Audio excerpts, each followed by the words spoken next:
Welcome to Unit 3. The topic of Unit 3 is this: the liability that you as a server can be accountable for. Information to be covered in this unit is number 1, what a third-party liability lawsuit is. Number 2, the potential legal consequences of overservice. Number 3, what you can be sued for. Number 4, civil lawsuits for serving a minor. Number 5, who can sue you. Number 6, damages you would have to pay. Number 7, using a logbook. And number 8, how to protect yourself from a third-party liability lawsuit. It is important for you to understand that there's more to serving alcohol than most realize. This unit will help you in your serving decision and your acts of intervention. The definition of intervention is this: intervention, the alcohol server's legal and professional responsibility to control and limit the customer's consumption of alcohol to prevent drinking to intoxication or visibly intoxicated persons from continuing to consume alcohol, or minors from drinking alcohol, or intoxicated persons from driving. Third-party alcohol liability lawsuits. There are 3 parties involved in a third-party alcohol liability lawsuit. You get the first party to drinking party, that is the customer. The second party is the serving party, that is you in the establishment. The third party is the person outside of the alcohol transaction, the person who was injured, the property damage. Here's the way it breaks down. Mrs. Jones comes into your bar. She sits down and she's serving her some Merlots. And after a while, she said some Merlots. She can't quite get the word out of her mouth. It comes out something like, "Lots more Merlot, please." You're like, "Hey, drunk lady, you're done. Dang done." She's like, "Excuse me, I'll tell you when I'm done drinking. I'm going someplace else to appreciate my business." And she gets up and leaves, and you do nothing to stop her. Now, you might make a comment to her, like, "Are you okay to drive?" And Mrs. Jones says to you, "Yep, I'm fine," and she heads out the door. Well, she's driving around the road, and here comes Mr. Smith, and she crashes into Mr. Smith's car and hurts him really bad. Here's what can and probably will happen. Mr. Smith will sue Mrs. Jones for hitting her. Then Mr. Smith can sue you and your establishment where you're serving alcohol for over-serving Mrs. Jones. These are not new alcohol liability laws. They go way back into England. They're part of the common law. Here's a quick trip to law school for you. A tortfeasor is a civil wrong. Negligence is an example of a tort. Under Oregon law, you can be negligent if your conduct unreasonably creates a foreseeable risk to a protected interest. In terms of liquor liability, Oregon courts recognize that it is foreseeable for someone who is visibly intoxicated to cause injuries to himself or others. If your actions caused or contributed to his being visibly intoxicated, then you can be held liable. If you are found liable, you will be responsible for the claimant's damages. Those can include the tangible losses such as medical costs, property loss, etc., as well as the intangibles such as pain and suffering. A tort is a civil wrong. The category that you as a server can fall under is negligence. This tort will require 4 elements for it to be completed. One is a duty to another. This is created by common law. Common law is decided as the common to the area of where you reside that if you served alcohol to someone to the point of visible or apparent intoxication, you should get this person to safety. Yeah, you call them a cab, you call their friend, their spouse, or they just sit there until they get sober. Remember, if somebody's intoxicated in your establishment, not causing a problem, purchasing, possessing, or consuming alcohol, they're welcome to stay. Number 2, was there a breach of this duty? Did the server of the alcohol do nothing to stop that person from driving or walking away?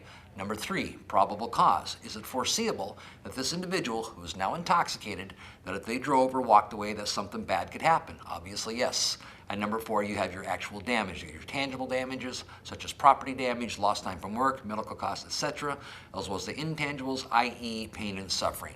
A third-party liability lawsuit is this: if you overserve somebody alcohol and they injure somebody else or cause property damage, there's a good chance you can and will be held accountable in a court of law. All of those involved in the alcohol transaction can be named in the lawsuit.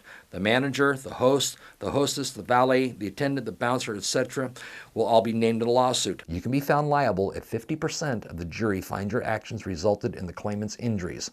All that is required to find you liable is if a jury determines it is more probable than not that your actions resulted in the claimant's injuries.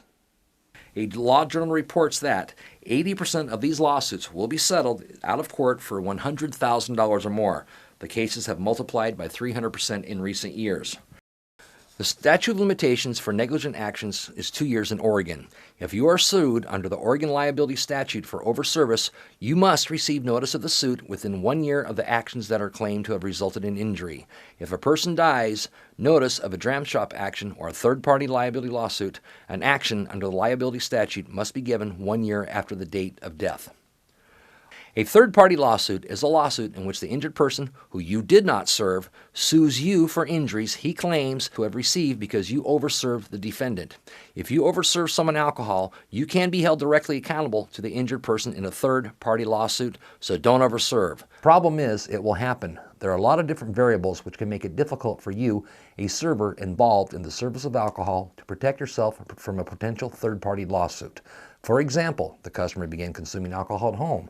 They have a flask in their pocket. They're mixing the drugs. They have a low tolerance, etc. But what are the potential legal consequences of overserving? Well, you have licensing consequences. You lose your livelihood. Your employer loses his license also. You have civil consequences. You lose your home, your life savings, and whatever else you've accumulated. The licensing consequences are relatively straightforward. If you're caught, you lose your license. The civil consequences require a more in-depth treatment. When looking at the civil consequences, there are a few specific questions to ask. What can I be sued for? Who can sue me? What types of damages will I have to pay? What can I be sued for?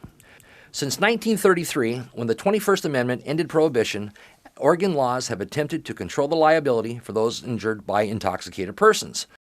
These laws are commonly referred to as third-party alcohol lawsuits.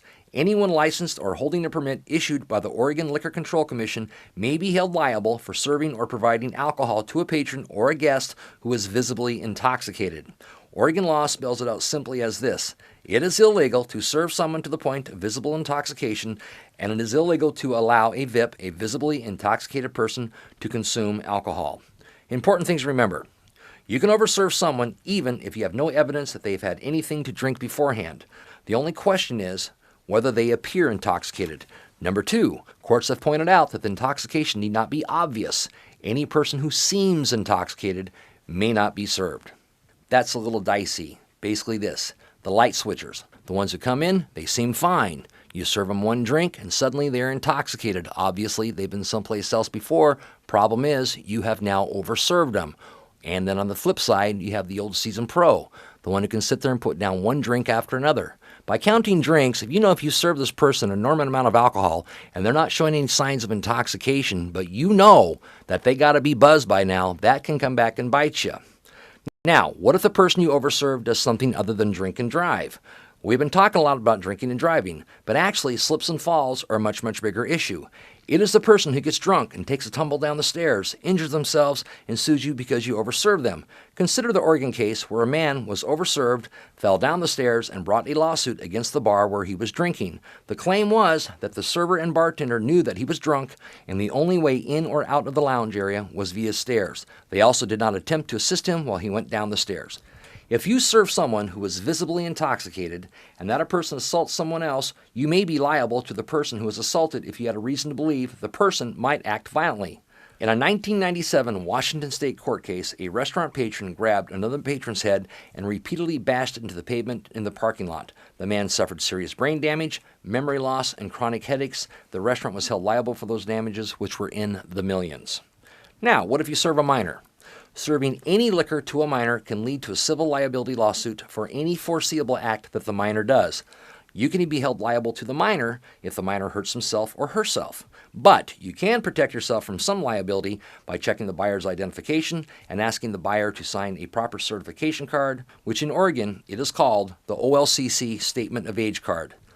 Even if you check the identification, however, you could be held liable if a jury finds, under the circumstances, such as the identification was obviously altered or fake, or suspicious behavior on the part of the buyer, you should have known the buyer was a minor. And if you have a private party, or if a private party is held at your home and you knowingly allow minors to consume or to be in possession of alcohol, you can be fined up to $5,000 and be placed into jail for 1 year.